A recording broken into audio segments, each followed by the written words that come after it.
Hi, I'm Joey Roberts, who's Sushil Trivedi, Ben Spicer, and Mark DiBenedetto. It's homecoming week, it's Amherst week, and a NESCAC title still on the line. TSN football coming at you.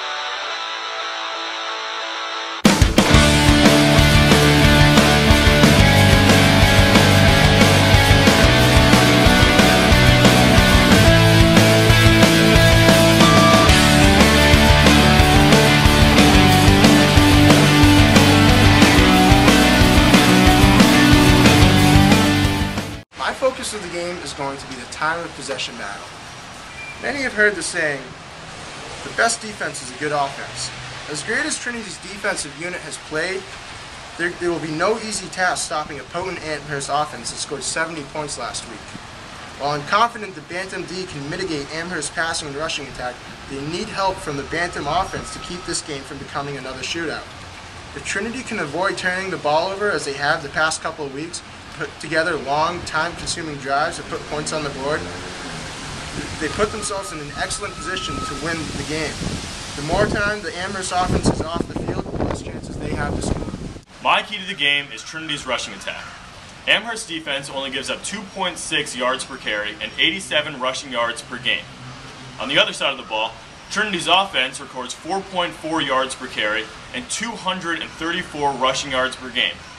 If Delonte Wellington and Evan Bunker can continue to run the ball effectively like they have done so far this year, Trinity should come out on top this Saturday. My focus of the game is on the Trinity pass defense. The Bantams lead the NESCAC with 16 interceptions, averaging well over 2 interceptions per game. However, Amherst senior quarterback Alex Vetris has a passing efficiency of 138.37, which is good for second highest in the NESCAC. Amherst has been rolling offensively, averaging 250 yards passing per game, and they nearly set a NESCAC record for points in a game last week when they put up 70 against Tufts. We all know that Amherst can score and will score on Saturday, but I believe 1 or 2 interceptions could mean the difference between winning and losing the game. My focus of the game is on the leadership from the senior class. All indications from players and coaches is that the practices this week were some of the most intense and beneficial practices that many have experienced while at Trinity. It is evident that every player and coach is dialed in for this huge NESCAC matchup. We need to look no further than Matt Santora, Francois Osray, Ben Sherry, and Michael Galligan to cement their senior legacy as a class that extended the streak in the Coop and as a class that quite possibly could walk away from Trinity with 2 NESCAC championships. My player to watch for this week is number 75 defensive tackle Tom Finucane. Now, if you hear some screaming when you're walking by the weight room, it's probably Finucane putting the entire weight room on his back. When he's on the football field, he puts the entire team on his back. Among the leading tacklers on the team, including 2 sacks, he's been a force to be reckoned with for opposing runners and quarterbacks this year. One of the biggest and most passionate players I've ever met.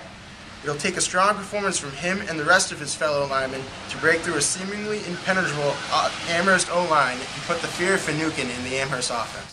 My player to watch for this week is cornerback number 32, Matt Pascalides.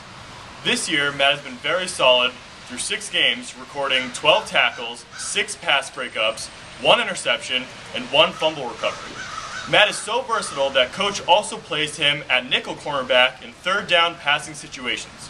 Look for Pascalides to have a big day in coverage against this Amherst offense. My player to watch for this week is senior cornerback Harry Melendez.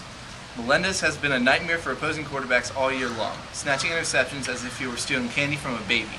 With 2 interceptions last week, totaling 9 on the year, Melendez tied the NESCAC record for interceptions in the season, doing so in only 6 games. He now shares the record with Trinity's own Steven Sella, who set the record in the 1999 season.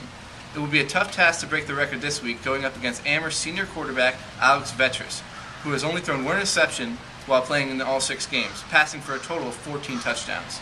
However, Melendez has surprised us on more than 1 occasion this year, and I predict that he'll pull down his 10th interception and break that record. My player to watch for is quarterback Ryan Burgess. Burgess was solid in his collegiate debut, completing 60% of his passes for 169 yards. More importantly, he didn't turn the ball over, and he had some crucial 3rd down throws to move the sticks. He'll need a similar performance to sustain drives and keep the #1 scoring offense off the field.